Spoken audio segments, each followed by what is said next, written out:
Bom dia a todos. A partir deste momento, declaro aberta a sessão de julgamento virtual da 8ª Câmara Julgadora do Tribunal de Impostos e Taxas no dia 3 de fevereiro de 2023. A Câmara hoje é composta pelos integrantes originários da Câmara, todos titulares, não há substituição. Dr. Faisal precisa confirmar a presença, por favor, no EPAT. Ok.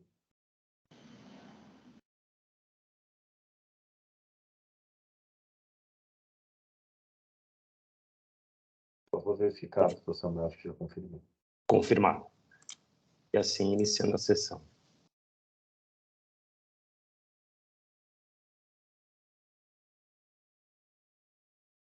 Pela ordem da pauta, e que aponta aqui também no relatório de sustentação oral, o primeiro processo é Bridgestone, do Brasil Indústria e Comércio Limitada. Tem pedido de sustentação oral pelo Dr. Tiago, ele ainda não está presente na sala, então passamos para o próximo processo, que é Biosev Bioenergia S.A., é o AIN 4139179, e que tem pedido de sustentação oral pelo Dr. Rodolfo Elias Brasil, que já está aqui na sala. É um recurso ordinário de relatoria da doutora Daniela. E, doutor Rodolfo, a doutora Daniela faz a leitura da acusação, ou das acusações, e na sequência o senhor tem 15 minutos para a sustentação oral, ok? Perfeitamente. Bom dia, doutora Daniela, então, com a palavra. Obrigada, senhor presidente. Bom dia a todos. Bom dia, doutor Rodolfo. Então, processo auto de infração número 4.139.179, da autuada Biosev Bioenergia. Temos um auto de infração dividido em 4 itens de acusação, todos relativos a crédito indevido do imposto, sendo o primeiro item relativo a crédito de uso e consumo, pois seria crédito tomado, segundo consta da autuação, de partes e peças de maquinário. O item 2 seria de crédito indevido relativo a material intermediário. O item 3 seria crédito indevido relativo a ICMS-ST de óleo diesel consumido relativo a consumo próprio, que teria sido lançado em duplicidade pelo autuado. E a quarta acusação é crédito indevido de material de limpeza, filtragem, lubrificantes. Tá? As infrações são todas do ano de 2017. O contribuinte apresentou defesa e a decisão de primeira instância foi pela manutenção integral da acusação. Em face dessa decisão, houve a apresentação de pedido de retificação de julgado e de recurso ordinário. O recurso ordinário, o PRJ teve a sua admissibilidade negada pelo delegado tributário de julgamento, e então seguiu para julgamento apenas o recurso ordinário. Acredito que isso seja o quanto basta para relatório, senhor presidente, e aproveitando a presença do patrono, eu gostaria em especial de pedir que ele se manifestasse, para fazer a sua sustentação oral, mas se puder falar um pouco mais sobre essa questão do item 3. Agradeço, doutora. Obrigada. Obrigado, doutora Daniela. Então, com a palavra, o doutor Rodolfo. Em primeiro lugar, um bom dia a todos, senhores julgadores, um bom dia aos demais colegas presentes, aos funcionários aí do tribunal. Que seja um ano de muito trabalho e muito sucesso para o tribunal. Também é a primeira vez que eu estou aqui no tribunal neste ano, então desejo um bom trabalho, um bom ano a todos. Como bem colocado pela juíza relatora, são 4 infrações lavradas contra a Biosev Bioenergia, todas elas relacionadas ao aproveitamento de créditos de ICMS, né? Primeiro item diz respeito ao suposto aproveitamento de créditos do SIAP, créditos de ativo, que foram entendidos como bens, itens de uso e consumo, né? Os itens 2 e os itens 2 e 4 diz respeito a créditos de insumos assim tratados pela Biosev, que foram entendidos também como itens de uso e consumo, e o item 1.3 diz respeito a um crédito aproveitado sob a rúbrica do ICMS-ST, substituição tributária, na aquisição de óleo diesel, sobre o qual eu pretendo me deter, então, posteriormente.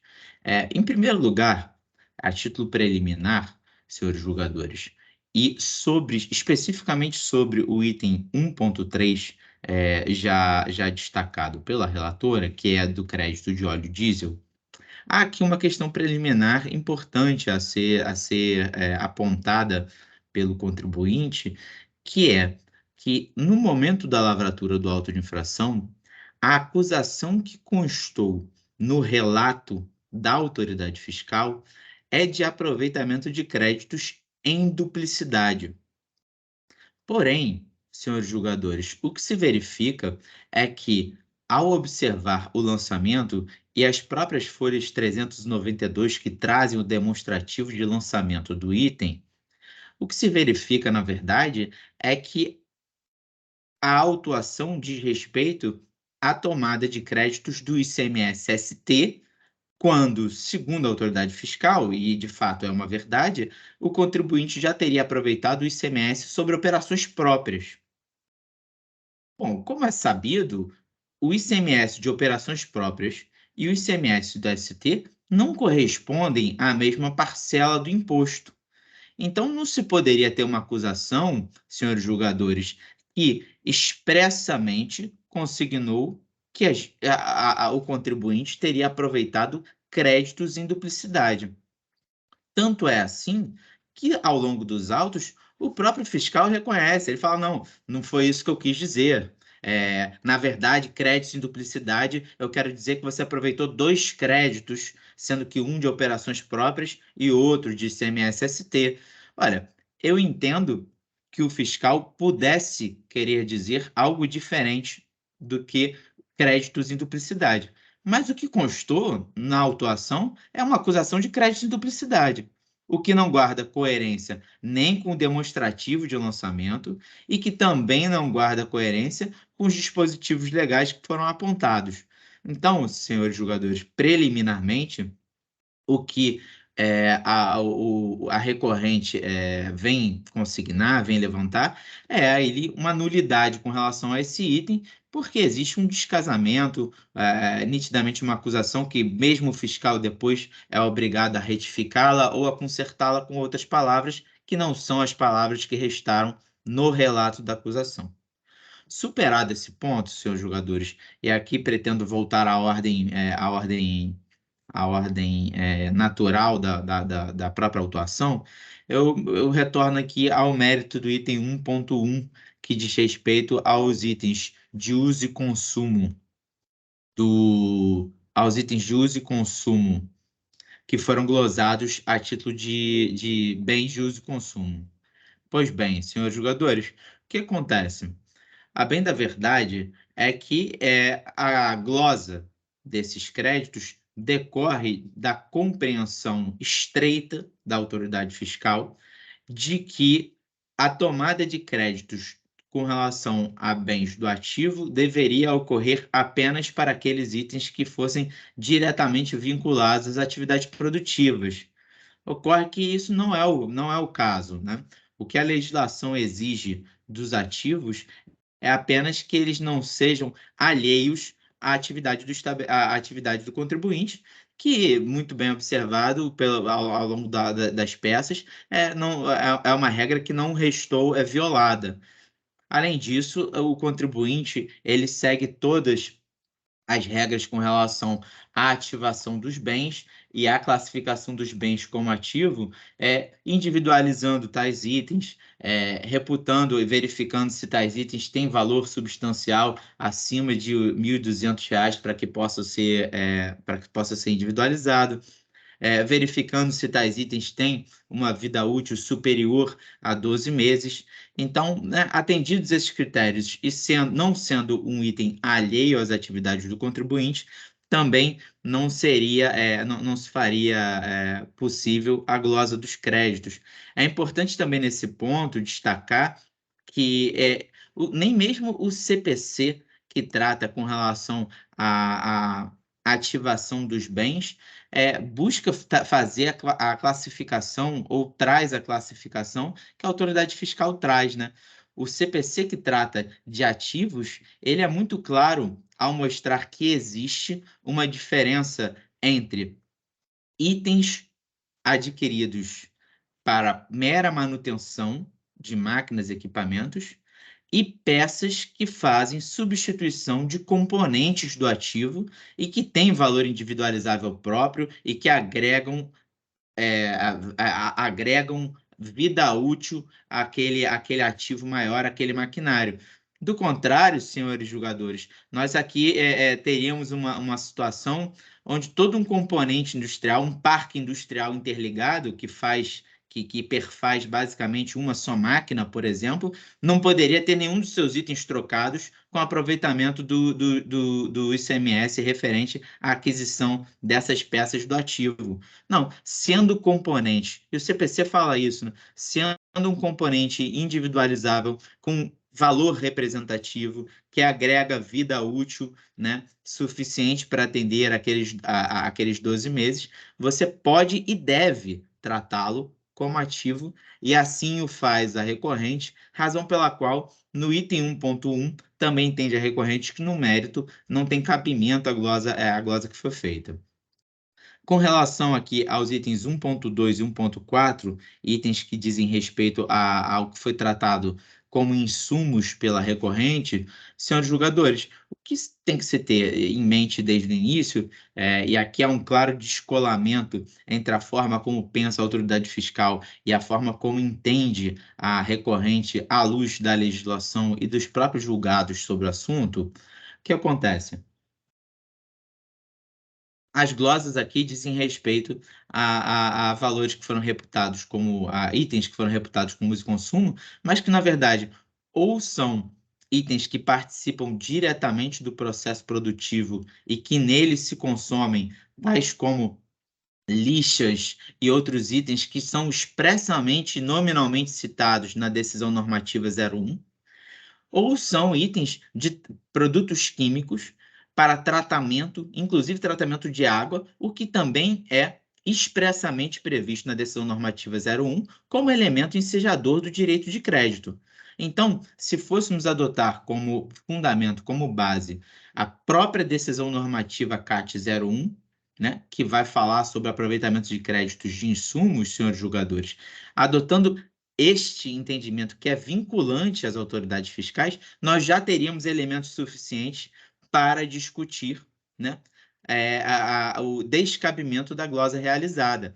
Há, inclusive, a glosa de um produto químico chamado Arla 32, que é obrigatório a aquisição e a sua utilização para o tratamento da água, sob pena de crime ambiental por parte da empresa. Então, é absolutamente essencial, né, até mesmo à luz do entendimento da STJ já afirmado sobre o conceito de insumos, que a gente faça a aquisição desse item e utilize na produção, sendo que é um item que se desfaz, né? que se consome diretamente no líquido, que se dilui diretamente na água e que se desfaz ali absolutamente de forma integral e imediata na sua aplicação. Também nem mesmo esse entendimento restritivo já adotado tantas vezes seria aplicável no caso. Fora isso, também não é demais dizer que a recorrente, senhores julgadores, entende que o posicionamento da autoridade fiscal ele é um posicionamento antigo, que decorre de um convênio ICMS já revogado, que a nova sistemática de crédito trazida pela Lei Complementar 87 não mais exige, né, o crédito físico e o consumo imediato e integral do insumo para que ele possa gerar crédito. A título de exemplo, isso já está confirmado atualmente pelo Superior Tribunal de Justiça. Trago aqui a título de exemplo o agravo interno no recurso especial 1.800.817, onde permito aqui fazer uma breve consideração, mas ele fala o seguinte: a Lei Complementar 87 permite aproveitamento dos créditos de ICMS referentes à aquisição de quaisquer produtos intermediários, ainda que consumidos ou desgastados gradativamente, desde que comprovada a necessidade de utilização dos mesmos para a realização do objeto social, atividade fim do estabelecimento. O julgado foi realizado ali já no segundo semestre de 2021. Então, não fosse albergado pela decisão normativa CAT, com um entendimento muito mais estreito, estaremos aqui albergados pelo entendimento atualmente vigente a respeito do que se entende pela sistemática de creditamento do ICMS, à luz do STJ e da nova Lei Complementar 87. Por fim, no que diz respeito ao item 1.3, o aproveitamento de créditos na aquisição de óleo diesel, senhores jogadores, o que ocorre é o seguinte: a Biosev, né, o seu estabelecimento industrial, ele é um estabelecimento industrial que tem o óleo diesel como insumo da sua atividade e o utiliza nas atividades agroindustriais, né? Ao adquirir o óleo diesel, a empresa o faz adquirindo o ICMS com um valor retido para toda uma cadeia que resta interrompida, né? A partir do momento em que você tem um consumidor final adquirindo, industrial, na verdade, né? Adquirindo essa mercadoria. E aí, com base até no entendimento que restou fixado na consulta 728 de 2003, a Biosev, ela aproveita os créditos não apenas do ICMS, mas também do ICMS-ST, tendo por base ali os artigos 269 e 270 da RICMS, e, mais uma vez, com base no entendimento dessa consulta tributária, que assim assenta, né? Que a utilização do óleo diesel como insumo em processo de industrialização impossibilita a realização de saídas posteriores desse produto, o que dá a ela o direito de ressarcimento do imposto retido por ocasião da aquisição do óleo diesel submetido a processo industrial, né? Então, essa solução de consulta permite duas conclusões, né? Que a aquisição do óleo diesel para processo industrial enseja o ressarcimento do imposto e que descabe qualquer tentativa de diferenciação, isso é muito importante, entre contribuinte substituído e consumidor final, porque o industrial, né, ao utilizar aquele item como insumo, e, posteriormente, né, refletir essas operações nas saídas subsequentes dos produtos por ele industrializado, ele goza dessa função que permite a ele, então, tomar o crédito do ICMS-ST também nesse caso. Bom, são essas as considerações da recorrente. Peço desculpas aqui pela demora na finalização dos entendimentos, mas são muitos itens, né? Agradeço a atenção dos senhores julgadores. Muito obrigado. Entendido, doutor Rodolfo, obrigado pela sustentação oral, bem esclarecedora. E algum esclarecimento ou podemos ir ao voto? Então, vamos ao voto. Doutora Daniela. Obrigada, senhor presidente. Obrigada, doutor Rodolfo. Bom, senhores, o voto está disponível no processo, então eu farei aqui a leitura, tá, em deferência à presença do patrono, tá? Bom, a decisão monocrática negou provimento à defesa apresentada. Na decisão singular, o julgador deixou de acolher as razões da defesa e julgou o auto de infração procedente, explicitando as razões do seu convencimento. No entanto, destaca-se que na decisão combatida deixou o julgador monocrático de analisar a preliminar apresentada na defesa relativamente ao item 1.3 do auto de infração. O julgador fundamentou seu entendimento exclusivamente no mérito dos créditos. No entanto, a acusação do item 1.3 diz com crédito indevido relativo à entrada de óleo diesel consumido no estabelecimento lançado diretamente em GIA em duplicidade, pois haveriam os créditos sido escriturados quando da entrada da mercadoria sujeita à substituição tributária. As preliminares alegam divergências nos valores considerados nas planilhas, bem como falta de demonstração da acusação relativa à duplicidade. Tem um erro aqui. O tema foi precisamente objeto do pedido de retificação de julgado anterior, não admitido em função do entendimento do douto delegado de que a alegada omissão não se reveste das características de erro de fato, de modo que não seria cabível a complementação da decisão pela via do pedido de retificação de julgado. Entendo que a preliminar alegada não cuida do mero exercício de retórica do recorrente. Ao questionar a divergência de cálculos e a falta de demonstração da duplicidade de lançamentos, o contribuinte questionou a materialidade da acusação, uma vez que, sendo o motivo do estorno a duplicidade no aproveitamento dos créditos, a duplicidade precisa ser demonstrada de forma inequívoca, e as planilhas e cálculos apresentados precisam ser claros e acompanhados de notas explicativas, de modo a permitir ao autuado a compreensão e o pleno exercício do contraditório. Ao não enfrentar tais alegações, fica prejudicada a prestação jurisdicional. Assim sendo, para evitar supressão de instância, acolho o pedido de anulação da decisão recorrida, para que nova decisão seja proferida com o devido enfrentamento das preliminares trazidas na defesa.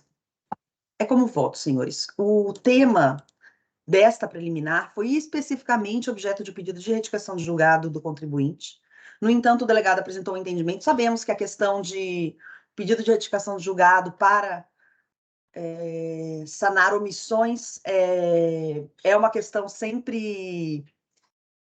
sempre gera divergências e gera debates, né? No entanto, aqui, já no julgamento da Câmara, entendo que, se passarmos a análise dessa preliminar, como é uma preliminar que afeta o mérito da questão e é uma questão realmente importante relativamente à acusação, que ela diz com a duplicidade dos lançamentos, acredito que estaremos prejudicando aí o contraditório e haveria supressão de instância. Então, eu entendo pelo retorno dos autos para novo julgamento com a análise dessa preliminar. Entendido, doutora Daniela, concordo também, tendo que poderia haver aí supressão de instância. Isso, eu pedi para o patrono explicar mais a situação, porque é um pouco complexo e achei que ele, trazendo as afirmações dele, ajudaria a compreensão da situação, mas não foram analisadas essas alegações. Da minha parte... Acho que é um conjunto importante a ser julgado. Com certeza. Porque vai tocar depois, né? Lá na frente pode tocar, pode... Isso, não tem como avançar no auto sem analisar essa questão. Não é uma anulação de ofício, tem pedido nos autos. Ele pediu isso dentro do recurso ordinário também, tá? Perfeito. Então, em discussão. Parabéns, doutor Rodolfo, pela sustentação oral. E doutora Daniela, também vou acompanhá-la. Parabéns pelo voto. Eu acho que é importante que essa questão seja resolvida em primeira instância, para evitarmos aí, né, supressão de instância, assim por diante. Acompanhe. Parabéns. Parabenizar a doutora Daniela, doutor Rodolfo, pela sustentação. Eu só diverjo na questão da questão da duplicidade, que eu acho que a decisão anterior tocou nesse ponto, mas, de fato, não tocou na questão da divergência de cálculo. Então, merece reparos e ser refeito. Parabéns, doutor. Obrigado, doutor Ramon. Doutor Tiago, algum comentário? Parabenizo o doutor Rodolfo, a doutora Daniela, e sem maiores considerações, presidente. Obrigado. Obrigado, doutor Tiago. Então, encerrando os debates.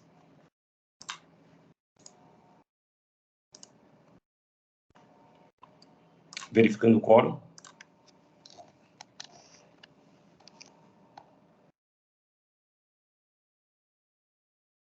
Todos confirmaram. Iniciando a votação.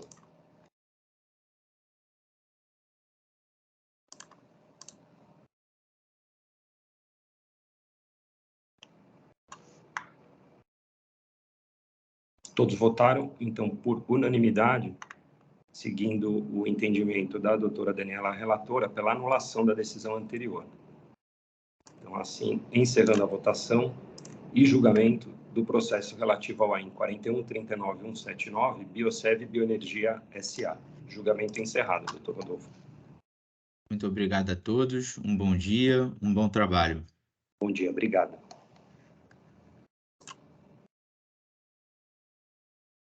Eu acredito aqui que já temos a presença do doutor Tiago pela Bridgestone.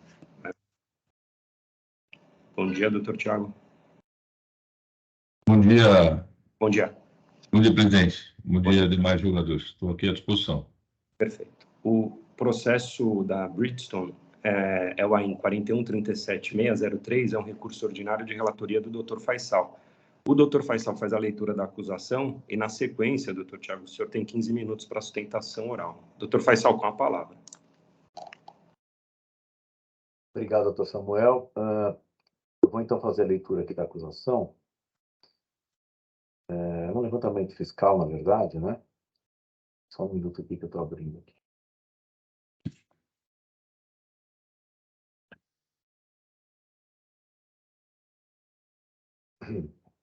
Bom, então o contribuinte foi autuado pela suposta realização das seguintes infrações. A primeira infração deixou de pagar ICMS no montante de R$ 198.460,36 dos exercícios 2018 e 2019, constantes dos itens 1 e dos demonstrativos 1.1 e 1.5, respectivamente juntados ao presente, sendo valores apurados através de levantamento fiscal com fundamento no artigo 509 do regulamento, e do movimento de mercadorias para industrialização efetuada por terceiros, né?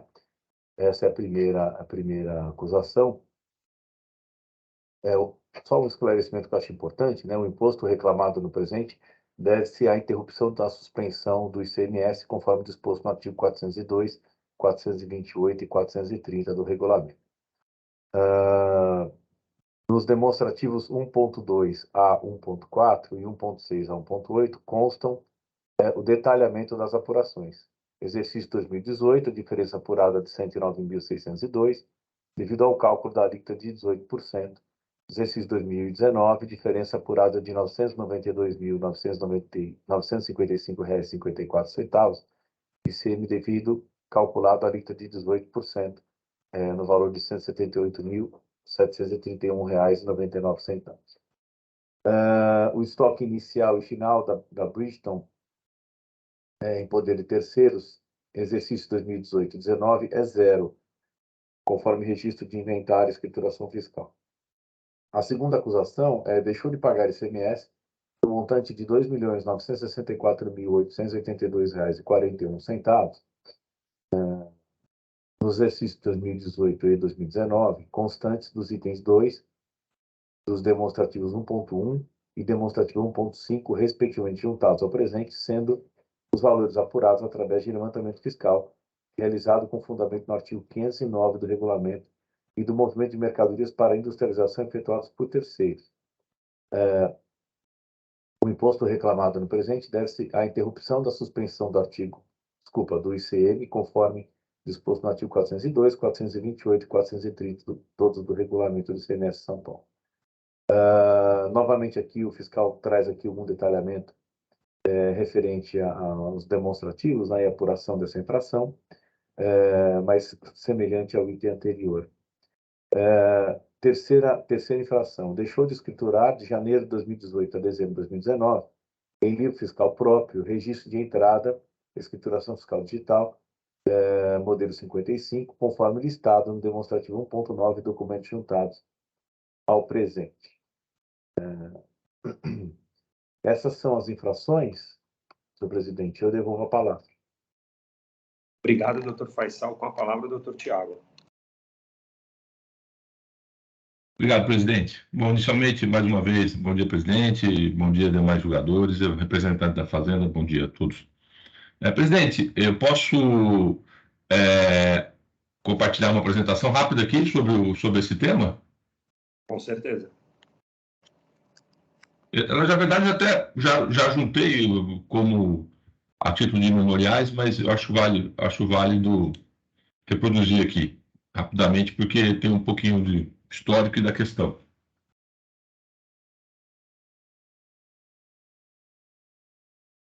Já aparece aqui. Já aparece, perfeitamente. Bom, inicialmente eu só queria trazer um pouquinho do histórico desse processo de fiscalização, porque me parece interessante, dada a celeridade em que ele foi concluído, né? Então, o processo ele foi iniciado com uma intimação em agosto de 2022, para que em 5 dias úteis fossem apresentadas as relações de notas fiscais de 2 operações específicas, né? Uma operação com a Mercedes, referente ao recebimento de mercadoria, de bens para industrialização, e outra com uma empresa chamada LC Centro, de montagem de produtos relativos a materiais recebidos pela Bridgestone, né? E aí essa fiscalização foi atendida, foi esclarecido, todo esse procedimento foi muito bem esclarecido, explicando que tratava-se de uma operação triangular, né, especificamente sobre esse tema. Depois foi apresentada uma nova intimação para que em 3 dias úteis fossem apresentados novos esclarecimentos, foram apresentados novos esclarecimentos, e no mês de novembro foi concluída a fiscalização com a lavratura do auto de infração. Esse auto de infração, especificamente na matéria que é objeto aqui do nosso recurso, compreendeu a totalidade das operações da empresa. Então, ainda que no primeiro momento a fiscalização tenha compreendido apenas e tão somente operações de 2 empresas específicas, uma de produtos recebidos da Mercedes e outra de produtos remetidos à ALC, sem nenhuma intimação específica do conjunto total das operações, foi lavrado o auto de infração, compreendendo a totalidade das operações, né? Então, na verdade, a fiscalização fez um corte de todas as operações dos exercícios de 2018 e 2019 e lavrou o auto de infração, como já colocado no relatório, em relação à parte tanto de ausência de retorno de mercadorias recebidas para industrialização, quanto à ausência de retorno de mercadorias remetidas para a industrialização, né? O engraçado é que, por exemplo, ele pegou as 2 pontas na Bridgestone do Brasil. Então, o que a Bridgestone remeteu para a industrialização, ele autuou, e o que a Mercedes, por exemplo, remeteu para a Bridgestone de atualização, para remessa de atualização, ele atuou a Bridgestone, não atuou a Mercedes, né? Então, e no relatório circunstanciado não há nenhuma observação sobre o procedimento de fiscalização, não há sequer uma informação que se possa concluir porque essa motivação, a motivação dessa autuação sem uma notificação prévia, apresentação de esclarecimentos e tudo mais. Na verdade, ele identificou que os livros estavam zerados, os estoques estavam zerados, simplesmente foi lá, com base nessa informação, lavrou o auto de infração. Então, foi apresentada a defesa com esses pontos para fim de nulidade, inicialmente, da questão envolvendo a portaria, mas aí o primeiro argumento nosso é justamente a falta de intimação prévia, específica, para esclarecimentos sobre o andamento da fiscalização em relação ao conjunto total das operações de industrialização por encomenda, né? A impossibilidade de utilização desse instrumento do instrumento de levantamento quantitativo nesse regime de industrialização por encomenda, justamente por questão do prazo, né? A impossibilidade da Bridgestone de responder pelo ICMS das operações em que ele recebeu para industrialização, dado que há no regulamento do ICMS é específico que a responsabilidade desse recolhimento é por parte do estabelecimento autor da encomenda e não daquele que recebe o produto. A ausência de motivação da aplicação do artigo 428. O artigo 428 contempla 2 hipóteses específicas. Em nenhum momento a fiscalização especificou qual é a hipótese específica para justificar a lavratura do auto de infração. Me parece que o artigo 428 é muito claro nesse sentido. E questões mais relacionadas à operação em si. Esse processo foi remetido para a delegacia concluiu pela legalidade da exigência fiscal. E aí, que na decisão, que é possível identificar qual é a razão da utilização do lançamento quantitativo do ICMS no artigo 508. Né? Então, segundo a delegacia, houve uma confissão por parte da Bridgestone da incorreção das operações de industrialização por encomenda.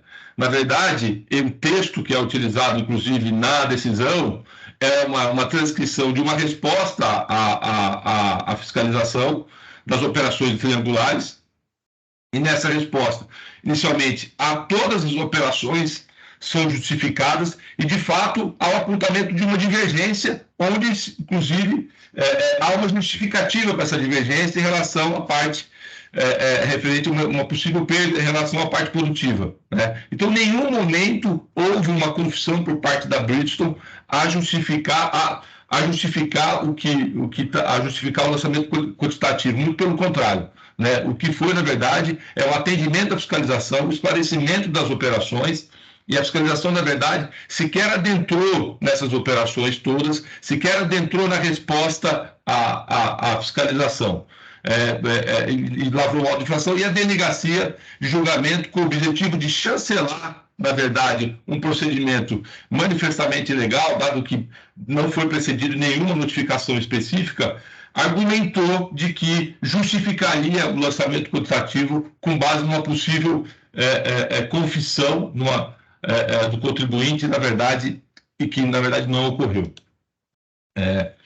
A decisão também traz uma questão importante, que uma inovação no lançamento, na medida em que, em relação ao argumento de que o ICMS da operação dos bens foram recebidos para a industrialização, na verdade, a Bridgestone responderia de forma solidária. Em nenhum momento há uma observação nesse sentido no auto de infração, no auto de infração não considerou os dispositivos legais relativos à obrigação solidária da Bridgestone naquela operação, e não foi contemplado no auto de infração. Na verdade, o que está fazendo aqui a delegacia, mais uma vez, é uma movimentação com o objetivo de chancelar o procedimento fiscal que foi realizado de forma totalmente equivocada. Então, se trata aqui, na verdade, uma inovação do lançamento, está revisando o lançamento de forma agora estabelecer uma obrigação tributária com base na solidariedade, que no primeiro momento não foi levantada essa solidariedade. Na verdade, no primeiro momento, ela deixou de pagar o imposto, como se de fato ela fosse um contribuinte de fato daquele imposto e não um responsável de forma solidária. São questões totalmente distintas. Se o fiscal entendesse a época que era solidariedade, deveria ele, sim, naquele primeiro momento, lavrar o auto de infração apontando que a Bridgestone era solidária àquela operação. Então, só que no auto de infração não há nenhuma responsabilidade solidária, não há nenhuma menção sobre isso, e sim como se a Bridgestone fosse, de fato, o contribuinte principal. Em relação à ausência de motivação do 428, não há nenhuma abordagem por parte do julgamento da delegacia de julgamento, e aí vou até remeter o julgamento anterior agora, a delegacia deixou de se debruçar de um argumento que é imprescindível para os limites desse processo administrativo, na medida em que o artigo 428, inciso 3º, propõe duas hipóteses de cobrança do ICMS, e aí deveria sim a delegacia, o auto de infração especificar qual era essa questão. A gente colocou isso na defesa e simplesmente esse tema não foi abordado sob o argumento de que é um argumento genérico, não haverá nulidade quando se determine com segurança a pessoa do infrator. Quer dizer, um argumento totalmente genérico, nem no momento, apenas citando, dizendo em relação a isso, em relação a esse argumento, ele traz essa questão sem, de fato, se debruçar no fato de que o artigo exige, sim, o apontamento de qual seria a hipótese, e isso não foi de nenhuma forma abordado. É uma questão também relacionada à questão do crédito, e é uma questão também relacionada com a multa. Acho que essa multa é até um tema que nós temos no nosso argumento, mas até tem uma posição do tribunal, acho que eu não vou me estender.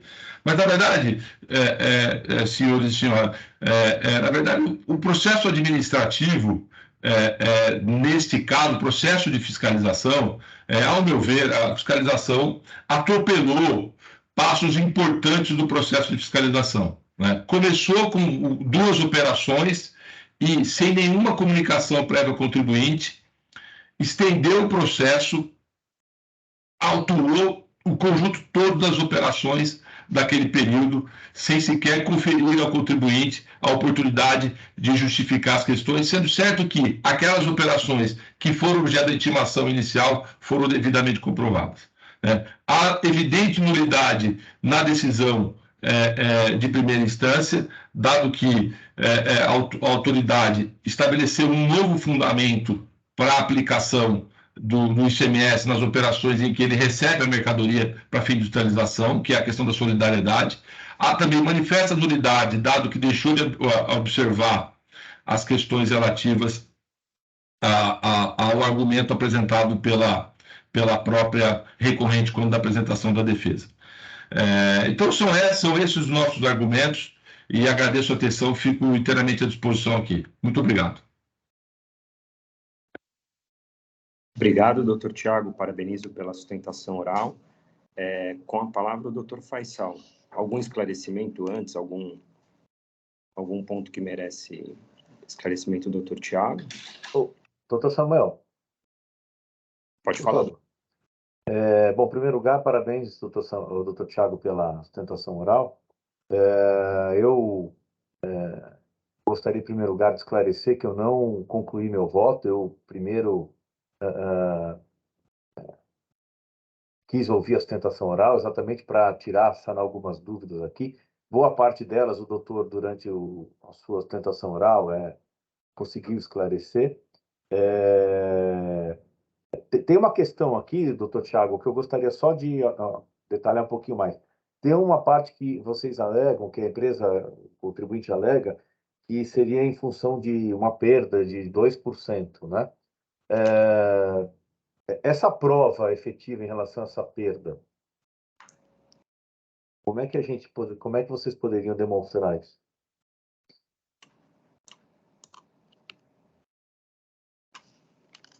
O senhor está no mudo, doutor Tiago. Perfeitamente. Essa questão da perda, ela foi apresentada como uma justificação dentro de um processo de fiscalização específico de determinadas operações. Tá? Então, existia a divergência dessas operações da LC e da Mercedes em 2%. Tá? Existiu, isso foi colocado pelo contribuinte e falou com uma possível perda. De fato, naquele momento, até por uma questão de prazo, até digo, porque eu quis reforçar isso, porque esse tipo de fiscalização não se pode admitir um prazo de 5 dias depois de 3. Mas, ultrapassada essa questão, isso foi apresentado como uma justificativa de divergência, que me parece razoável, inclusive, mas, de fato, a gente não foi constituído naquele momento uma questão de prova, até que haveria uma expectativa daquele processo administrativo ainda, o que se esperava ali, na verdade, bom, me prove essa questão, vamos seguir, dá um prazo, assim.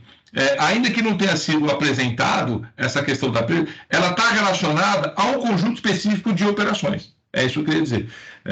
O que não justifica eu simplesmente abri o leque e falei, o que foi industrialização por encomenda aqui na British do Brasil, está tudo errado, eu vou atuar. Né? Então, essas são as nossas observações. Correto. Entendi. Deixa eu aproveitar, então, a sua presença para tirar mais uma dúvida aqui. Em relação a essa operação de remessa para industrialização, que o contribuinte alega que, na verdade, ele deveria ser, na pior das hipóteses, solidário e não autuado, o doutor tem conhecimento se a outra empresa foi autuada também em relação a essas operações? Eu não tenho conhecimento. Tá, porque às vezes é autuada, vocês tomam conhecimento e aí haveria, no caso, uma dupla atuação em relação ao mesmo fato. Na verdade, assim, o que causa espécie, na verdade, é adotar um critério olhando só uma determinada empresa. Então, o que a Bridgestone recebe, ela é autuada por não devolver. O que ela remete, ela é autuada porque ela não devolveram, né? Então, assim, a fiscalização olhou só para um lado, quer dizer, ele poderia fazer isso com a Mercedes, ele poderia fazer isso com a LC, ele pode pegar esse auto de infração e não duplicar, triplicar, ele vai em cada um e fala, olha, essas operações eu vou pegar. Então, não me parece razoável, até porque, em relação aos produtos remetidos para a industrialização, o dispositivo é específico que vai ser cobrado daquele que remete, não daquele que recebe. Correto, entendi. E uma última pergunta, em relação a essa questão do prazo de 180 dias e o estoque está zerado, conforme consta lá da autuação, há um argumento aí de ambas as partes, né? De que não teria sido observado o procedimento correto, de que o estoque não poderia estar zerado e de que o prazo não foi respeitado. Aí um argumento do contribuinte de que, na verdade, não se olhou além do exercício e houve aí uma incorreta observação ou verificação do período. O doutor tem algum esclarecimento adicional a fazer em relação a isso? Então, a questão é a seguinte, né? Então, isso remete novamente à questão do processo de fiscalização, né? De fato, não dá para se ignorar que os livros estavam zerados, né? Isso, de fato, isso é uma questão efetiva. Agora, há um conjunto de notas fiscais, né? E você pode receber, eventualmente, ter recebido uma nota fiscal dentro do período cuja devolução é de 180 dias. Só que isso não foi objeto da intimação. Então, se a intimação tivesse o conjunto das operações iniciais, até se justificaria, o contribuinte não justificou. Mas o foco da fiscalização foi justamente determinadas operações com 2 clientes, o cliente que entra e o cliente que sai. Né? Não foi o conjunto das operações, então eu não posso, de fato, ignorar partir daquele pressuposto para aí sim estender toda a questão relativa a todas as operações. Por isso que me parece que era imprescindível um encaminhamento do processo de fiscalização para que, oportunizando, inclusive, dizer, olha, tem notas fiscais aqui que foram recebidas ou em dezembro, ou em janeiro, entendeu? Então, nesse sentido, assim, no sentido, de fato, de oportunizar até a eventual correção dos livros, entendeu? Tá ok, doutor Tiago, eu agradeço os esclarecimentos, eu não tenho mais nenhuma dúvida, não. Doutor Samuel, obrigado, devolvo a palavra, se demais colegas à vontade. Perfeito, obrigado, doutor Faisal. Então, podemos encerrar, se alguém tiver mais alguma solicitação de esclarecimento, por favor. Então, vamos encerrar. Então, doutor Tiago, o processo é retirado de pauta e devolvo para o relator, né, doutor Faisal? Acho Por que é melhor. favor, devolve para o relator. Obrigado. E aí o processo, então, volta para a relatoria do doutor Faisal e ele traz para uma próxima sessão. Perfeito? Obrigado. Do meu lado está excelente, perfeito. Agradeço a todos, muito obrigado, bom dia, bom trabalho, bom final de semana. Bom dia, obrigado. Obrigado, doutor Tiago, bom dia.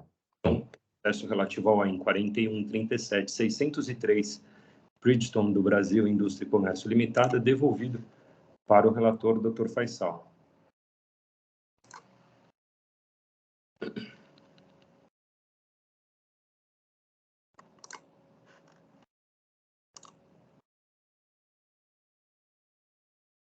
Não temos mais nenhum outro advogado para a realização de sustentação oral. E aí, seguindo a ordem da pauta, temos o processo relativo ao AIN 40.92.093, Kremer S.A. É um recurso misto de minha relatoria. Eu vou disponibilizar o voto.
O voto já está disponível, porém, para mim, ele aparece com um texto um pouco truncado. Para vocês, como é que aparece?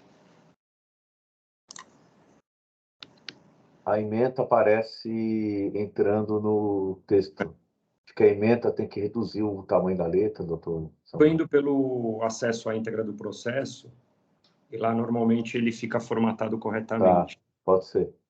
Mas realmente está aparecendo aqui como se a ementa estivesse avançando no E a relatório. ementa é grande realmente, porque tem, não só pelo fato Muitos de que tem itens. de ofício, mas eu tenho uma questão aqui pontual quanto à competência, e aí, se vencido, eu avanço no mérito, entendeu? Então, e era um caso que eu também gostaria de ouvir a sustentação oral, mas o patrono não compareceu. Isso, perfeito. Naquela parte que você acessa a íntegra do processo, a redação está corretamente Está formatada. correto. Então, vamos lá. É uma única acusação de falta de pagamento de CMS-ST relativo a mercadorias que foram remetidas de Santa Catarina para São Paulo. Trata-se de fraldas de pano e que, por conta do 313G, pela classificação fiscal lá relacionada, deveria ocorrer o pagamento do ICMS-ST.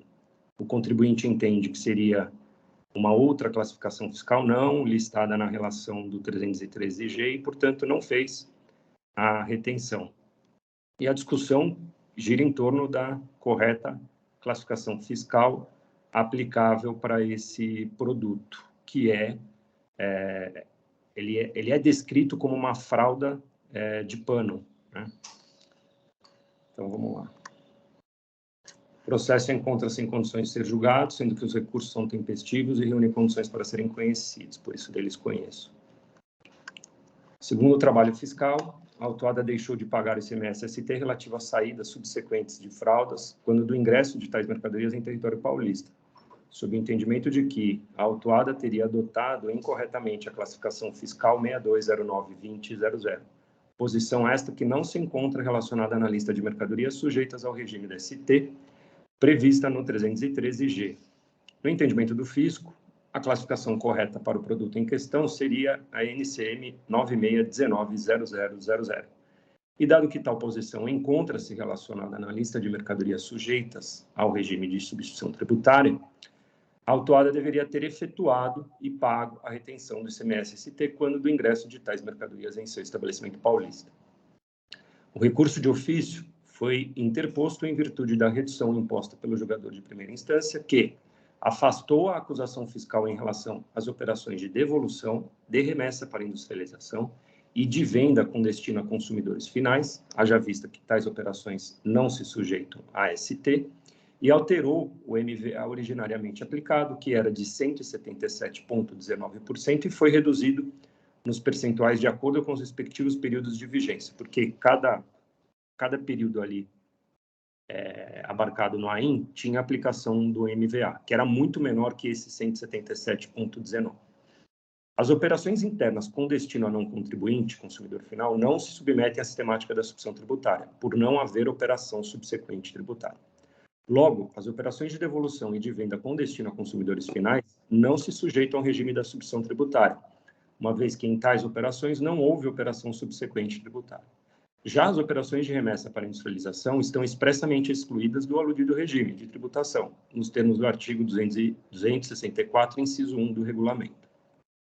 Quanto ao MVA, constata-se que o percentual de 177,19% foi incorretamente aplicado, e o julgador de primeira instância acertou ao determinar a aplicação dos MVA seguindo a defesa apresentada, que apontou os percentuais devidos para cada um dos períodos, conforme previsto nas portarias CAT números 111 de 2012, 95 de 2013 e 70 de 2015. Para fins de esclarecimento e facilitar a compreensão, confira-se o quadro apresentado pela autuada no item 9, as folhas 1857, o qual foi elaborado após inúmeras diligências realizadas. Ficou um ponto controvertido que o julgamento foi convertido em várias diligências, várias vezes, porque a FR autuante, ele entendia que o MVA apontado pelo autuado estava correto, que o dele originariamente estava incorreto, mas ele não aplicava sobre todas as operações. Então,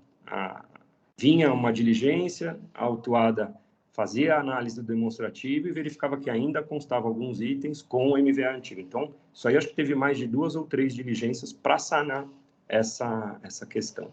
E aí eu coloco o quadro elaborado pela autuada, porque fica muito fácil de vislumbrar, que aí ela insere os MVAs por meses, ali, períodos de vigência dessas portarias CAT. Desta forma, conheço do recurso de ofício e nego-lhe provimento. No recurso ordinário, a autuada sustenta que a classificação por ela adotada, 6209-2000, para o produto fralda, está correta e, como aludida posição não se encontra listada no rol de mercadorias sujeitas ao regime da ST, é improcedente exigir o ICMS-ST em relação às operações de que trata o AIN.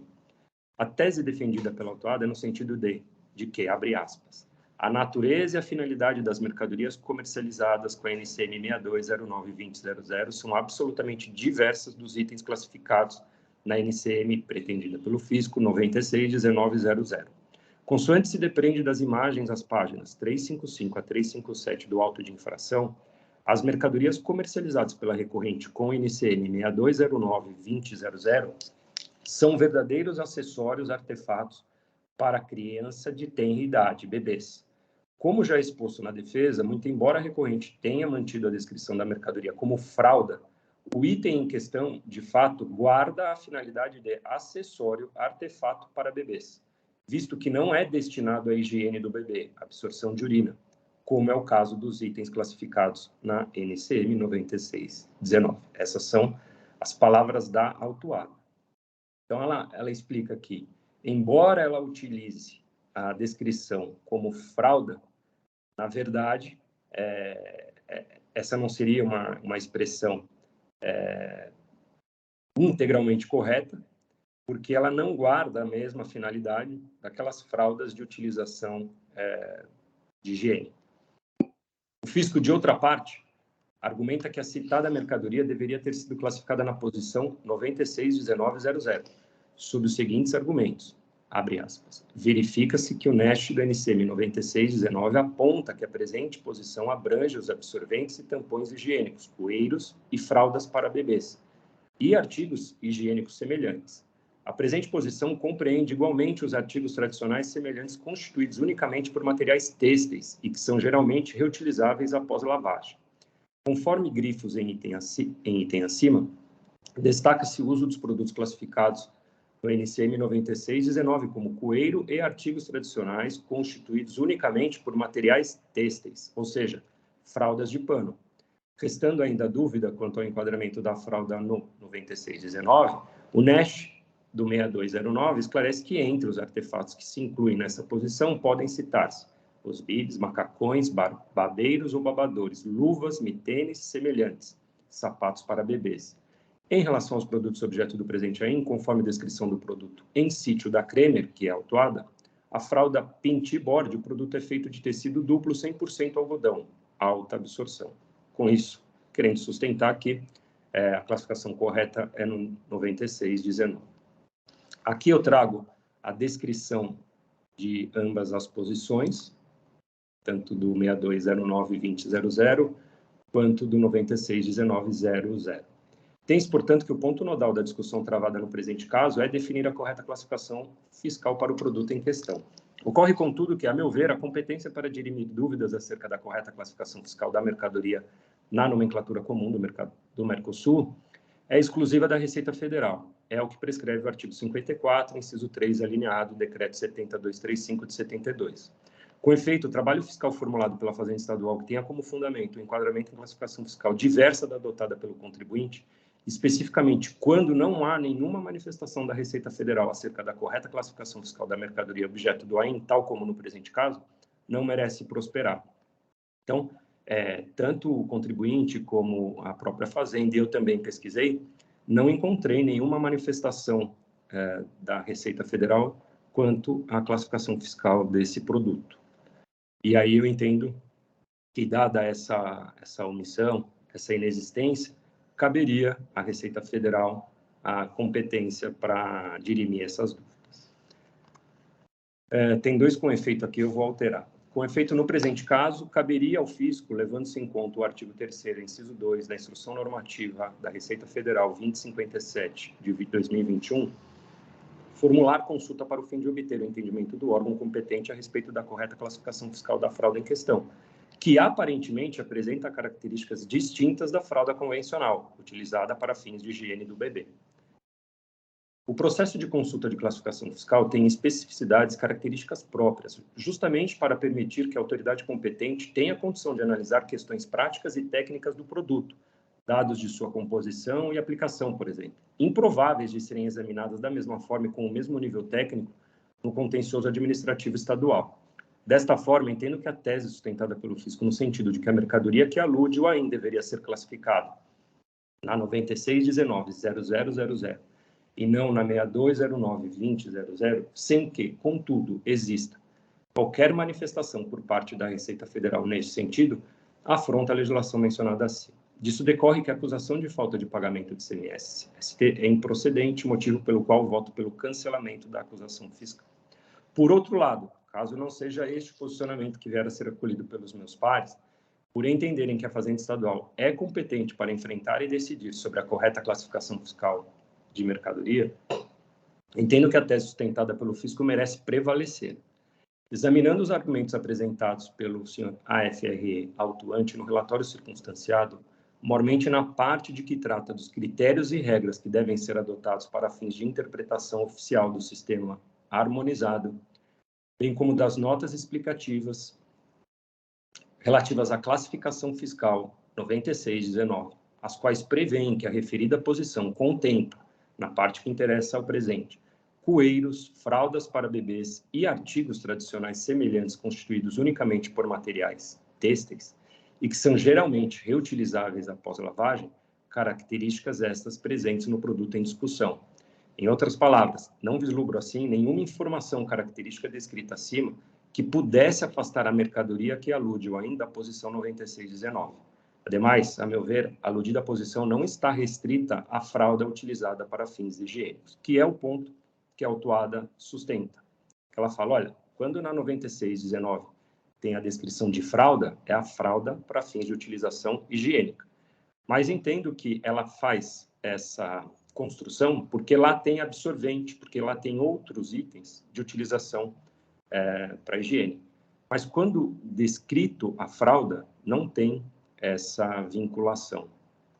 Por outro lado, a NESH, a classificação fiscal 6209, ao discorrer que referida posição inclui os bibs, macacões, babeiros ou babadores, luvas, mitênis e semelhantes, sapatos para bebês, em meu sentir, não permite concluir que a fralda em questão esteja contemplada na referida posição, pois os produtos aqui descritos são específicos e não existe a descrição da palavra fralda e de utilização diversa do produto ora em debate. Aí é importante o seguinte, porque num dado momento a autuada fala, mas está lá na caixa fralda, mas não é especificamente fralda. Fralda porque a gente utiliza a expressão porque comercialmente é a expressão que se utiliza. É um paninho, que pode ser utilizada como naninha para o bebê ou para proteção do frio, do calor.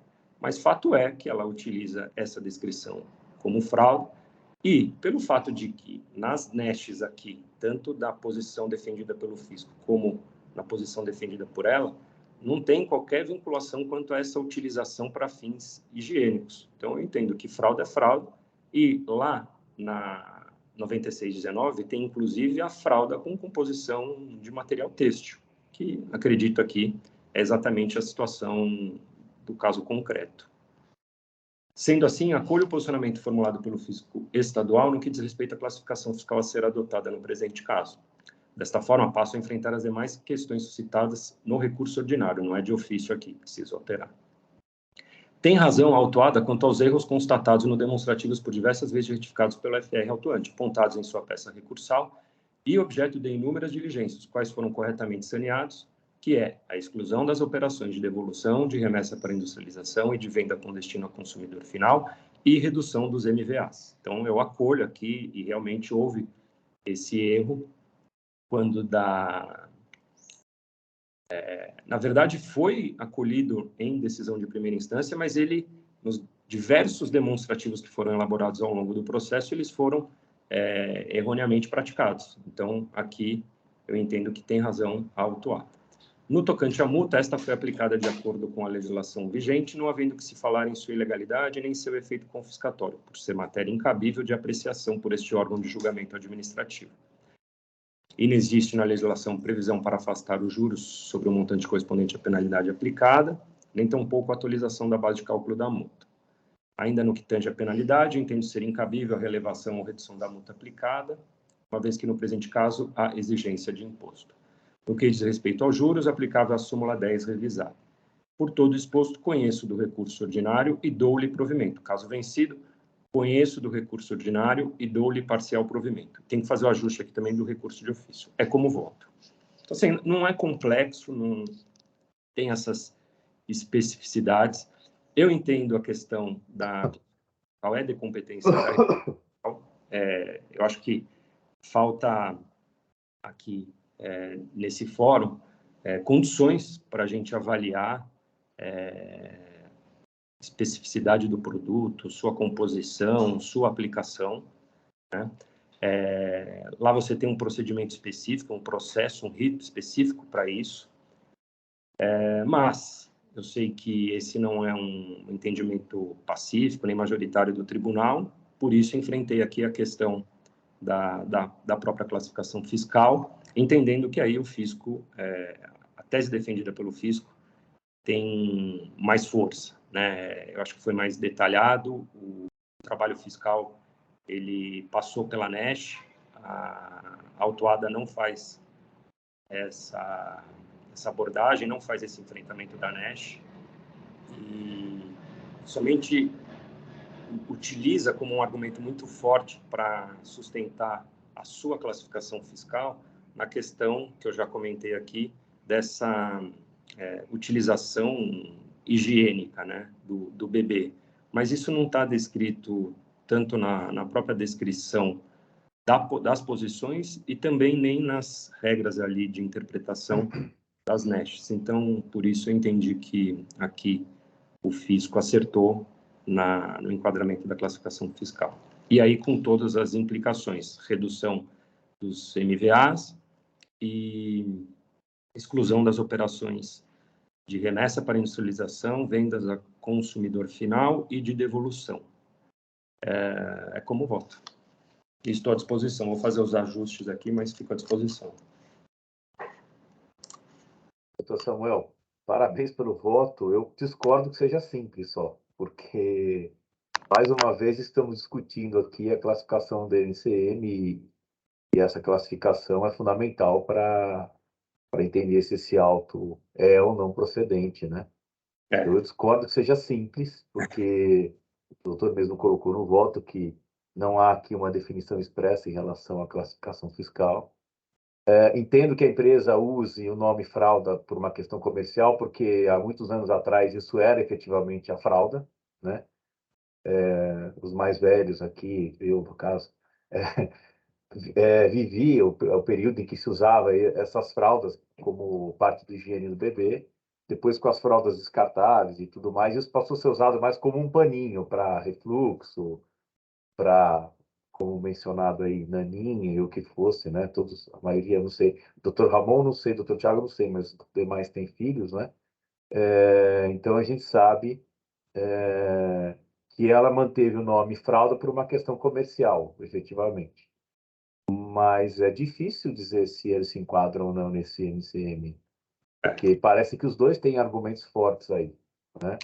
E só lamento que, mais uma vez, tenhamos que discutir isso, porque a situação do contribuinte também é difícil, né? Eu confesso que eu não estou 100% convencido ainda não. Ou quero ouvir os demais colegas, por favor.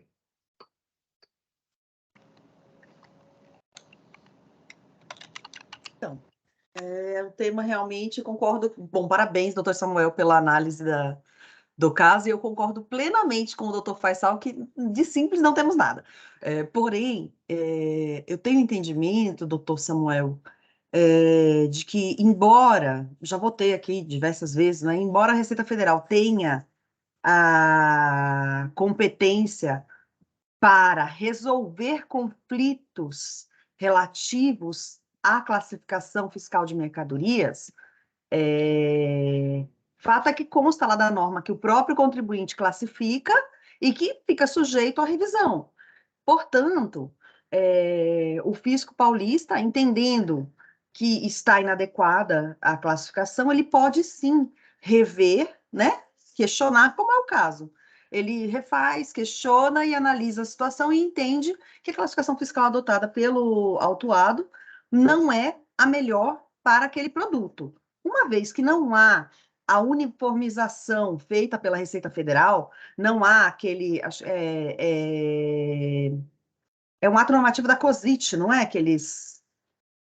Agora esqueci qual é o ato normativo, mas uma vez que não há aquele ato normativo dizendo este produto se enquadra na NCM A ou B, então o fisco paulista pode revisar a classificação e a autuação é válida. Então, com este entendimento de que não havendo a uniformização por parte da Receita Federal, nós podemos sim classificar a mercadoria, eu vou acompanhar o seu voto pelo... O senhor fez um voto com... O doutor fez um voto com duas... Né, dois entendimentos. Então, acompanho o entendimento de que a classificação fiscal... Desculpa o barulho, gente. De que a classificação fiscal feita pela Fazenda é a correta e a autuação deve ser mantida. É o que entendo, doutor Samuel. Aproveitando o que a doutora Daniela colocou, desculpem, só para então esclarecer um ponto a mais em relação a isso, doutora Daniela, o fisco paulista havia se pronunciado expressamente, até a data do auto, sobre a classificação fiscal que ele entendia correta, ou ainda estava dentro do que o contribuinte entendia e o fiscal que aplicou? Havia alguma resposta à consulta, algum parecer? Talvez o doutor Samuel possa ter mais detalhes sobre essa informação, mas o que eu olhei nos autos, e eu fiz uma busca aqui nas consultas, não encontrei uma manifestação definitiva do fisco paulista. Então, ainda está realmente em discussão o tema. Cabe a autuação, mas ao contribuinte foi concedido direito de defesa, tudo certo. Tem duas oportunidades de se defender. Também poderia ter trazido laudo, né? Eu, quando vejo essas questões de classificação fiscal, ainda que a Receita Federal não tenha se manifestado sobre aquela posição específica ou sobre a mercadoria em discussão, o contribuinte poderia ter produzido um laudo técnico, né, por um instituto e com o objetivo de sustentar, corroborar os seus argumentos, e não trouxe aqui. Ficou só nessa discussão aqui, de que, embora seja utilizada a nomenclatura frauda para fins comerciais, mas não se trata de frauda, eu achei que os argumentos trazidos pelo AFR autuante são bem mais consistentes. Exato. Inclusive, é de praxe que o fisco siga aquilo que está escrito na embalagem, rotulagem do produto. Este foi, inclusive, uma coisa que deu muita discussão quando era aquela situação do leite, por exemplo. Acredito que alguns aqui vão se lembrar daquela discussão do leite, né? Que as empresas pretendiam usar a isenção para leite em pó, né? Para alimento do lactente. Porém, na embalagem está escrito fórmula, é um outro termo que vem escrito, já nem lembro mais, né? Meus filhos cresceram. Então, é fórmula, não sei o que lá. Então, o fisco entende que aquele produto não tem direito à isenção. E o fisco não tem técnicos para fazer essa análise. Então, o fisco baseia a sua afirmação na informação que o produtor coloca na sua embalagem. Ele diz que não é leite, então não é leite. Aqui é um raciocínio até muito próximo. Na embalagem está escrito que é fralda. Então, vamos entender que é fralda, até prova em contrário. Trouxe um laudo? Trouxe algum outro documento mais consistente, como disse o doutor Samuel? Normalmente, quando se traz laudos, perícias, costumamos acolher o dito no laudo, na perícia, até porque o fisco não produz essa prova técnica. Então, o contribuinte, pretendendo aproveitar-se de uma norma tributária mais favorável, deve produzir a prova e demonstrar o seu direito. Não foi o caso. Então, não temos a uniformização por parte da Receita Federal. O fisco está seguindo o que está escrito na embalagem e o próprio descritivo dos catálogos do produto. Frauda. Vai ficar classificado como frauda até prova em contrário. E não encontrei, doutor Faisal. Talvez o doutor Samuel tenha encontrado, mas eu estava aqui olhando os autos, não encontrei porque se não, ao meu ver, né, se não houve um pronunciamento expresso até então, eu acho que a dúvida passa a ser razoável, mas mesmo assim, tudo isso que a doutora colocou tem que ser levado em consideração. Eu estava até procurando aqui se havia alguma recomendação para o uso ou não da fralda de pano, se havia algum prejuízo à saúde do bebê ou não usar fralda de pano, por causa Não. da sua reutilização, de ficar resíduo, porque antigamente não se estudava isso, hoje em dia se estuda isso, né? E eu não sei se há algum estudo ou não, confesso que eu não sei, porque eu nunca tinha me deparado com uma situação como essa.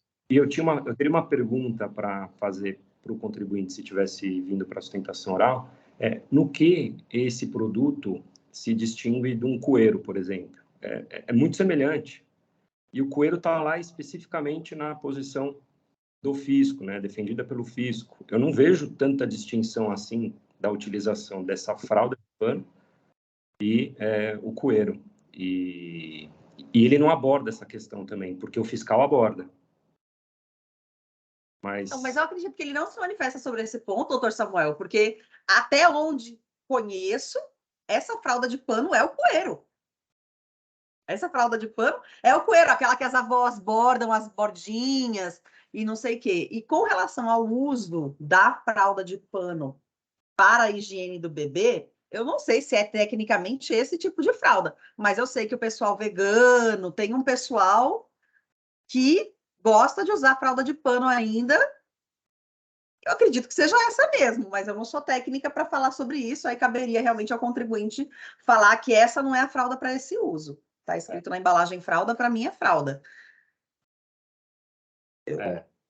Uma análise assim, bem simplória até. Está escrito que é fralda, não tem nenhuma prova em contrário, é fralda, gente. Por que eu vou achar que é outra coisa que não o que o cara, a própria empresa que produz aquela mercadoria disse que é fralda? Com base aqui eu vou falar que é outra coisa? E assim, na Receita Federal realmente não tem nenhuma manifestação sobre esse produto, mas eu identifiquei 2 ou 3 respostas à consulta da Fazenda Estadual sobre, mas assim, não é especificamente sobre esse produto, mas ele fala um pouquinho sobre a fralda e com essa abordagem da composição, que é um material têxtil. Então, se não me engano, uma resposta à consulta de 2014 e 2019. Mas, assim, também não ajuda muito. Ela não crava aqui para fins da ST. Ela crava, se não me engano, para fins da aplicação da base de cálculo reduzida. Né? Mas como eu vou pela questão aqui da incompetência da Fazenda Estadual para falar sobre isso, mas caso vencido eu entendo que a posição adotada pelo fiscal é mais acertada, aí eu vou pela razão aqui da fiscalização e preferi não adotar nenhum outro precedente, fundamento que não esteja aqui nos autos, porque também não foi nem citado. Depois você traz isso como argumento, é passível de anulação lá na frente. Então eu preferi ficar restrito aos autos. Eu já fiz as correções. Doutor Samuel, só para esclarecer, eu acabei encontrando uma resposta à consulta aqui de 2019, que ela trata sobre a redução de base de cálculo da submissão tributária para fraldas de materiais têxteis ou descartáveis. Ou seja, essa aí que eu falei. Mas ele não enfrenta muito, né, assim, a questão... mas ele parte da premissa que a fralda têxtil ou a fralda descartável, ele está tratando igual, né? Como se fosse a mesma classificação. É por isso que coloca nessa classificação 96190000. A gente não sabe se é o mesmo produto, né?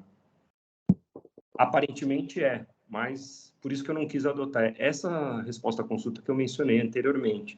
E eu tenho a impressão até que parece ser da própria autuada, porque ela é de Santa Catarina, né? Se você vê aí, olha... Santa Catarina, correto. A solução de consulta, a resposta à consulta.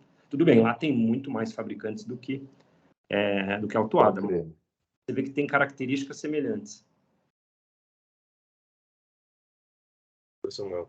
Parabéns pelo voto. É difícil realmente a questão e já entregando minha idade e a condição financeira da minha família, eu usei coeiro como fralda. Então, a dúvida é pertinente. Mas, assim, eu tenho um posicionamento já registrado em voto da possibilidade de revisão de classificação, embora inúmeras consultas aí digam que é responsabilidade do contribuinte e competência da Receita Federal, mas aquele caso específico era um caso bem patente de erro de classificação. Então, mas eu fico em dúvida, eu estava tendente a pedir vista, pela metodologia, pela técnica que a doutora adotou pelo voto, né? Porque normalmente a gente coloca como uma preliminar e, se vencido, atende o mérito de uma questão preliminar, de nulidade, enfim.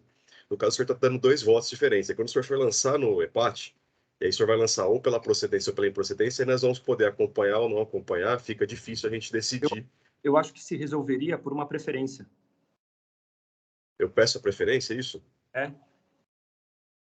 Faça a preferência pedindo vista? Ou pede vista.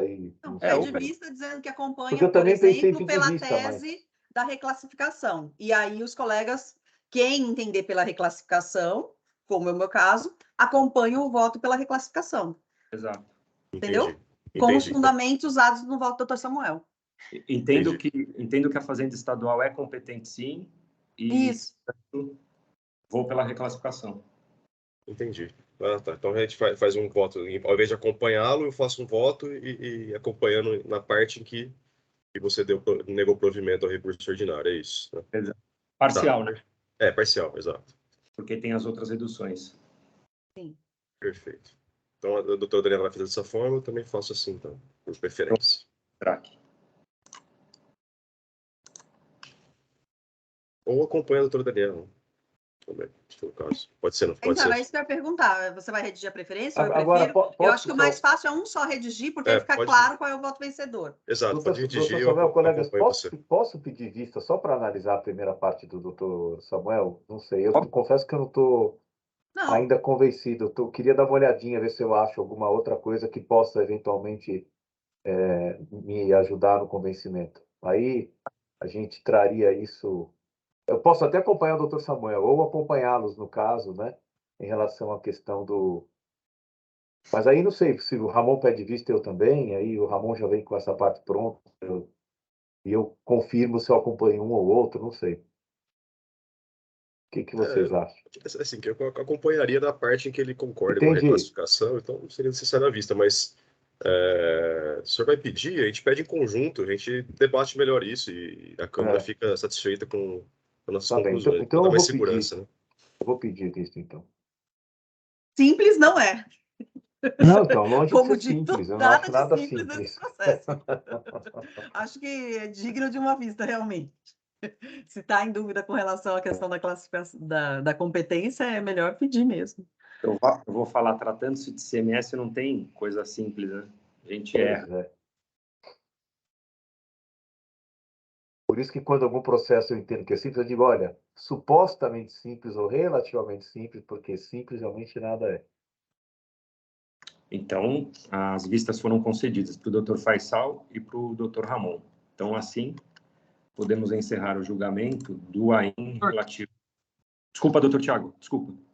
Posso trazer só mais uma questão aí que a gente ficou conversando bastante sobre a questão da classificação, aí que já foi muito bem analisada pelo senhor, agora vai ter a chance do Dr. Ramon e do Dr. Faisal também.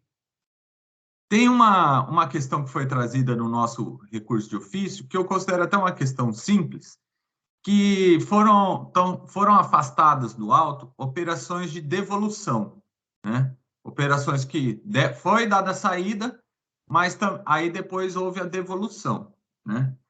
E em relação a essas operações, aí os senhores também vão poder analisar, a gente entende o seguinte, que o dever de pagar o imposto, ele existia quando teve a saída da mercadoria, entendeu? Então, se teve a devolução, isso não afasta a exigência do AIM, né? Por quê? Porque o pagamento deveria ter sido feito. E o AIM não é o fórum adequado para se fazer a compensação de um eventual crédito que a autuada deveria ter direito por uma devolução, né? Sem contar que a devolução ela deve ser muito bem provada, né? Deve fazer menção à nota fiscal de remessa, deve ter todos os dados. Estamos falando também de substituição tributária, então tem todo um modo de ser lançado nos livros e artigos a ser seguidos, enfim, existe uma complexidade nesse assunto, né?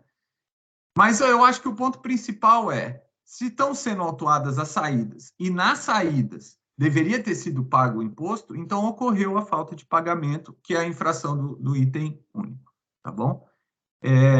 São só essas considerações para, de repente, aí mais um ponto a ser analisado aí pelo Dr. Faisal e o Dr. Ramon, tá bom? Obrigado, presidente. Perfeito, obrigado, doutor Tiago. É verdade, tem esse ponto no recurso de ofício. Eu entendi que o fato de já ter tido a devolução, houve o desfazimento da operação anterior, porque a gente teria outras implicações se aplicar DST nessas operações, originariamente, né? Como é que ficaria a recuperação disso, né? A gente já teve o desfazimento da operação, então, por isso eu entendi que elas estariam no campo das outras operações lá, que afastam a aplicação da ST. Mas, levando-se em consideração que a operação anterior, você não sabe quando ela vai ser devolvida ou não, né? Você não sabe quando ela é objeto de devolução, você tem que aplicar a ST. Então, perfeito, obrigado, doutor Tiago. Então, podemos encerrar o julgamento do AIN relativo do processo relativo ao AIN 4092093, Kremer S.A., sai em vista para o Dr. Faisal e para o Dr. Ramon.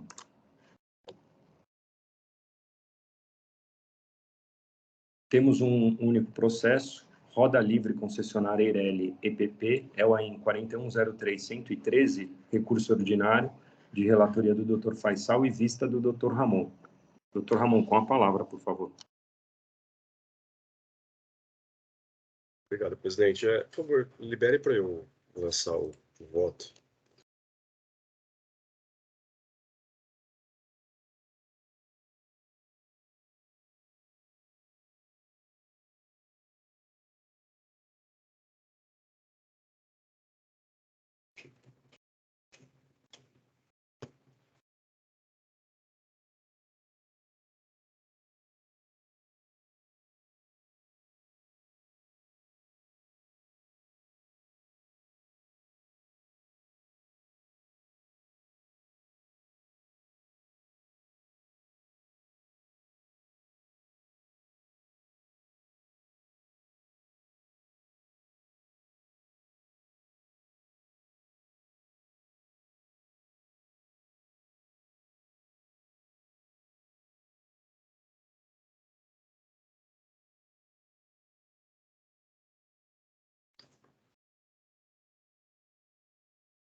Eu acredito que esteja disponível para os senhores, para as senhoras.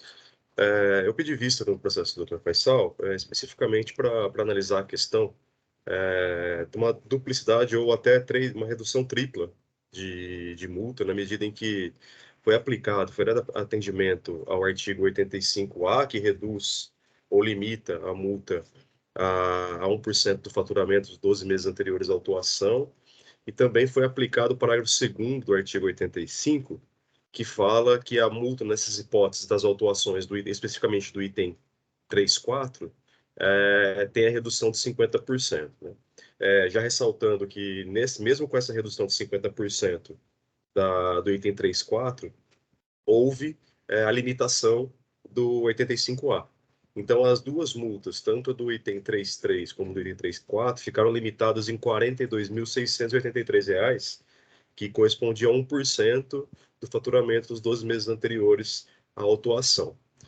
Eu não tinha me deparado ainda com essa situação, então eu pedi vista, com todo respeito ao voto do Dr. Faisal, para analisar sobre a possibilidade dessa tripla redução, na verdade, né, uma limitação e duas reduções, na medida em que foi dada aplicabilidade pelo voto do Dr. Faisal ao artigo 527-A, e ao final, eu lanço aqui um voto até um pouco mais longo, mas eu concluí que não há vedação legal para essa tripla redução, ou essa limitação e essa dupla redução, motivo pelo qual eu entendo aplicável, sim, o artigo 527-A. A minha única discordância com o voto do Dr. Faisal é que, seguindo a coerência dos meus votos anteriores, eu considero que, nos termos do artigo 85b, a multa mínima seria de 50%. A redução máxima, então, no caso, seria 50%, na medida que o 85b fala que você pode reduzir a multa em até 50% se houver confissão, se houver pagamento antecipado, enfim, uma série de requisitos ali que, para mim, é o que o Estado considera o suficiente para desincentivar operações à margem da lei.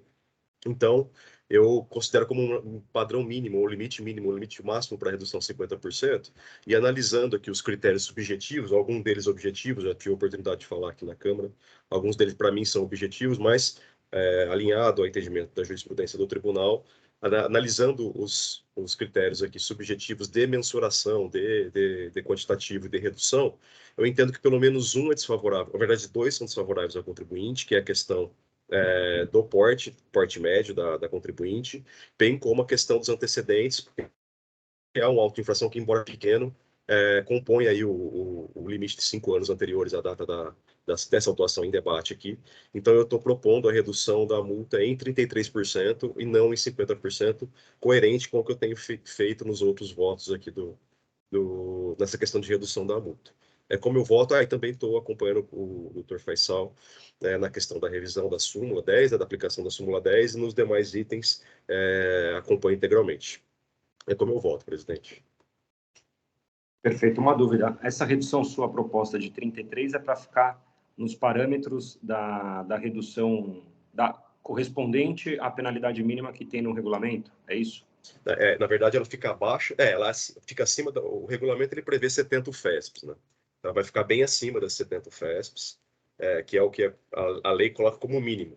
Mas eu entendo que na questão da redução da multa, há um parâmetro legal, que é a do artigo 85b, que aplica uma redução de até 50% de multa quando o contribuinte confessa, paga antecipado, enfim, ele segue uma série de questões ali. Ou seja, o Estado entende que com a proatividade do contribuinte, ainda assim 50% seria o limite para que a multa atingisse o seu objetivo de desincentivar condutas infracionais. Esse, para mim, é o limite de redução do artigo 527, é um limite objetivo que eu entendo extraído do artigo 85b, parâmetro legal. É um posicionamento que eu já tenho adotado há bastante tempo, inclusive em alguns votos aqui da Câmara.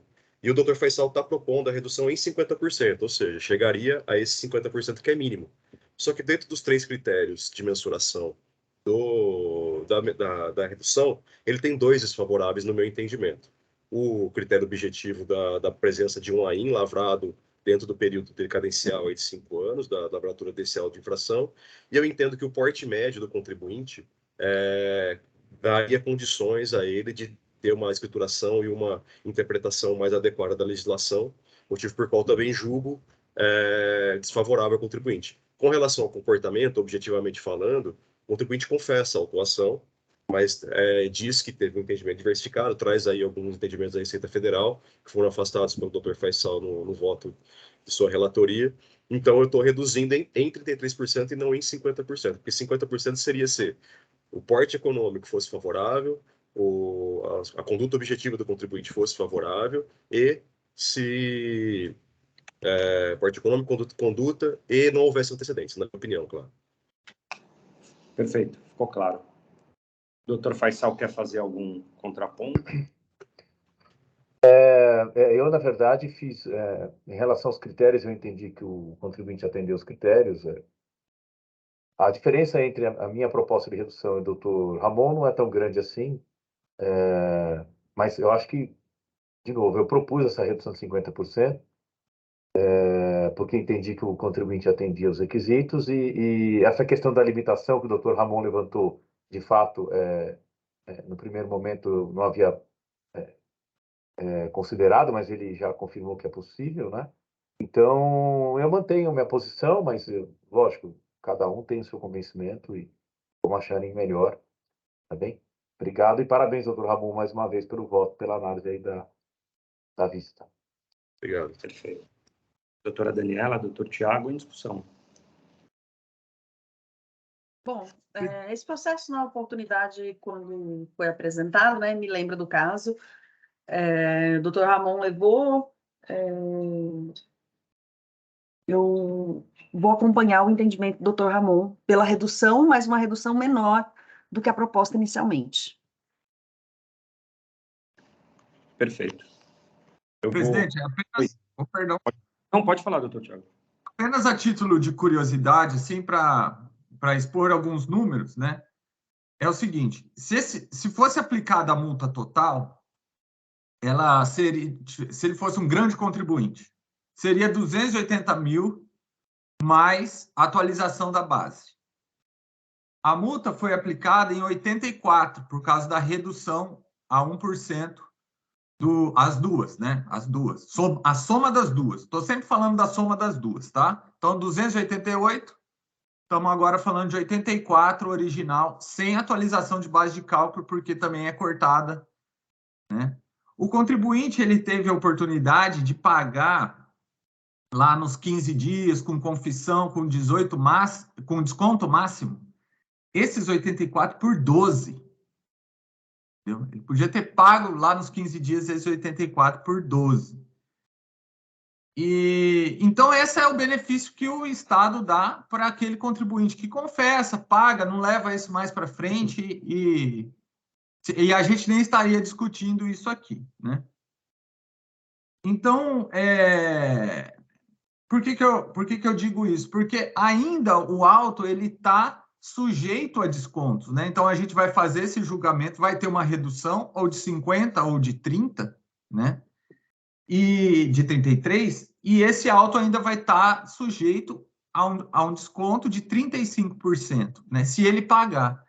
Então, por isso que a gente sempre entende, e assim, a gente está reduzindo sem nenhuma garantia, né? É diferente, lá quando teve a primeira redução, que ele podia ter pago por 12, ele pagou, ele quitou. Aqui a gente está reduzindo sem nenhuma garantia de pagamento, apenas por uma ponderação, que ele teve um antecedente X ou um porte Y, etc., né?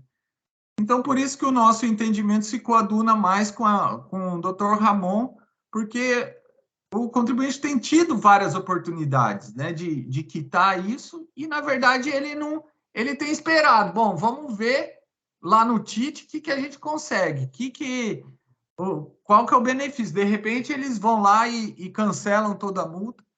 Então, eu acho que essas são armadilhas, mas que a gente não pode cair assim, né? Como instituição, como Estado. Não estou falando que também somos inocentes aqui.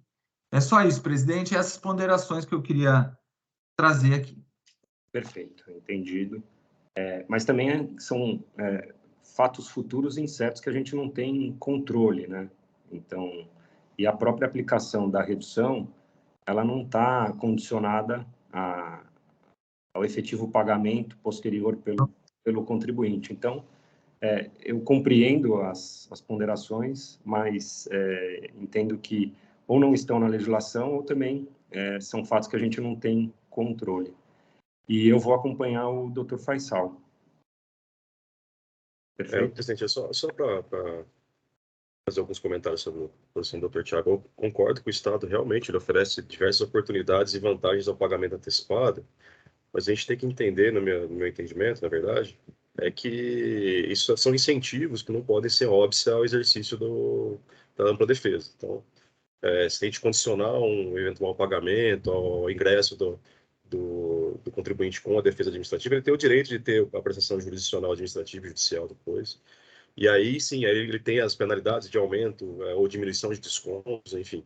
E o artigo 527A, eu já falei, para mim, a questão do antecedente fiscal é um critério objetivo, mas o tribunal entende que é um critério de mensuração de multa, mas é também um direito subjetivo do contribuinte, se presentes as condições, e no caso estão presentes pelo menos para os itens 3.3 e 3.4. Então, eu entendo, concordo com o Dr. Tiago, mas eu não entendo como um óbice ou como um argumento para a gente poder afastar uma multa pelo 527A num julgamento e em sede de recurso administrativo. Só isso, presidente. Obrigado, doutor Ramon. Então, Doutor Samuel, só uma questão. Para a redução, tem que ter 3 votos a favor. Quer dizer, nós estamos aqui votando pela redução, mas 2 votos para cada lado aqui. perfeito. Vai prevalecer.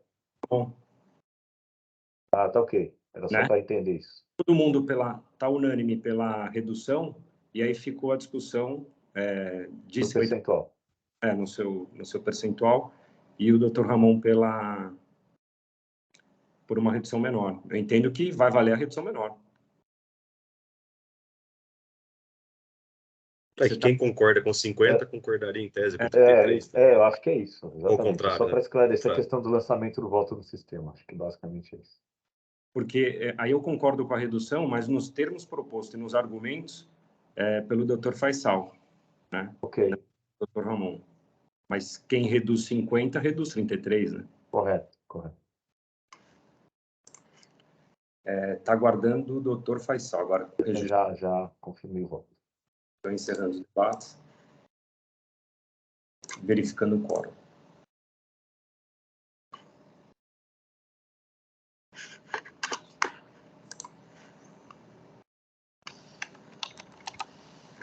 Todos confirmaram, iniciando a votação.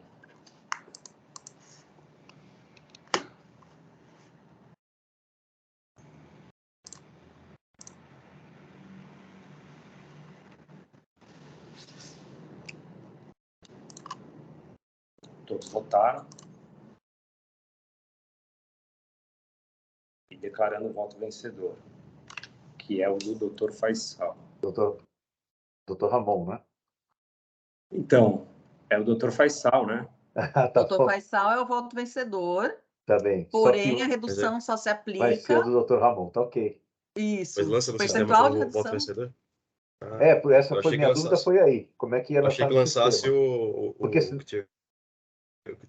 então essa foi minha dúvida. Exatamente essa. Eu Não, o também voto achei que era vencedor é o assim. seu.